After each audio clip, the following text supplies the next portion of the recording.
Et pour commencer ce journal, la mobilisation des Gilets jaunes émaillée de violences à Paris aujourd'hui. Oui, l'avenue des Champs-Élysées est saccagée en quelques heures. Les images sont très impressionnantes. Magasins pillés et incendiés. L'immeuble d'une banque mis à feu par des manifestants. Jean-Sébastien Soldaini, vous êtes sur les Champs-Élysées et ce soir, les dégâts sont considérables. Oui, rien ne semble avoir été épargné sur l'avenue. Le sol est jonché de bris de verre, le verre des vitrines de magasins pillés, le verre des abribus. Tout le long des Champs-Élysées, les murs sont tagués, des dessins anarchistes, des slogans hostiles au gouvernement. Je me trouve juste devant le restaurant du Fouquet's. À l'intérieur, plus aucune table, comptoir cassé. La tente de l'établissement a été brûlée.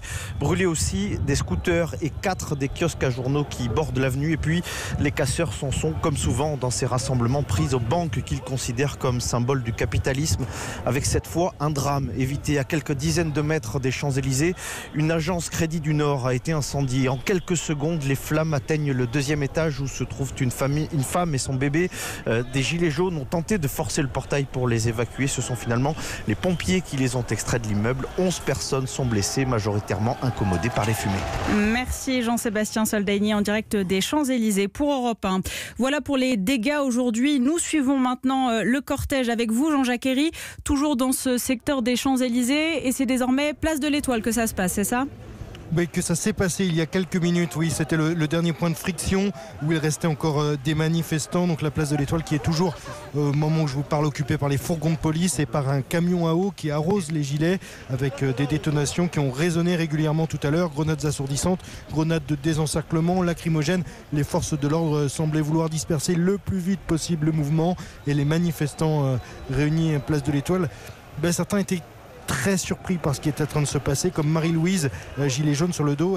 Elle s'est assise sur un banc comme sonnée après une journée dont elle attendait beaucoup. Montrer qu'on était là, maintenant ça a dégénéré, mais je pense que les gens en ont ras-le-bol. Les gens en peuvent plus. Donc je cautionne pas, mais je peux comprendre. Et au moment où je vous parle, nous pouvons voir les gendarmes mobiles descendre et remonter l'avenue des Champs-Élysées pour l'évacuer totalement, avec toujours ce canon à eau qui continue d'arroser. Pas de violence pour l'instant lors de cette évacuation, même si dans les rues adjacentes, on assiste parfois à des courses-poursuites, mais globalement, la foule est beaucoup moins dense et l'évacuation risque peut-être de continuer encore quelques heures.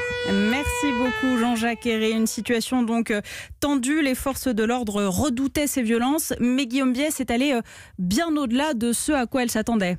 Ah oui, très clairement. Depuis plusieurs jours, effectivement, les autorités craignaient un scénario de ce type, mais pas forcément de cette ampleur. Les services de renseignement tablaient sur la présence d'au moins 800 ultras, d'après nos informations. Ils étaient finalement le double, selon le ministre de l'Intérieur. Ils avaient préparé cet acte 18. Leur mot d'ordre était clair, s'attaquer directement aux forces de l'ordre et commettre le maximum de dégradation. Double objectif rempli, car dès ce matin, les gendarmes mobiles place de l'Étoile ont été violemment attaqués. Dans une avenue adjacente, des voitures de police ont dû faire demi-tour. On a vu également un policier frappé à terre, perdre son casque sur les Champs-Élysées en tentant d'éloigner des pilleurs de bijouterie. On compte ce soir 60 blessés, 17 policiers et gendarmes, un pompier et 42 manifestants. Donc des violents affrontements d'un côté et puis d'innombrables commerces saccagés, pillés ou incendiés sur les Champs-Élysées, on vient de l'entendre. Les Black Blocs, qui s'affichaient comme tels sur une de leurs banderoles, ont réussi à reproduire les scènes de chaos qu'on avait déjà vues le 1er décembre. Pour l'instant, 192 personnes ont été arrêtées, dont au moins 64 placés en garde à vue. En revanche, ces casseurs ne se sont pas mêlés à la grande marche pour le climat. Ça, c'était l'autre grande crainte des autorités. Merci beaucoup Guillaume Bies du service police-justice d'Europe 1. Et d'après les informations d'Europe 1, Emmanuel Macron, qui était au ski depuis son retour du Kenya, rentrera ce soir à Paris. Édouard Philippe, lui, s'est rendu tout à l'heure dans le commissariat du 8e arrondissement près des Champs-Élysées. Des violences inadmissibles, a déclaré le Premier ministre. Ceux qui excusent, qui encouragent se rendent complices. Il y avait 14 500 manifestants tout à l'heure dans toute la France à 14h30, dont 10 000 à Paris.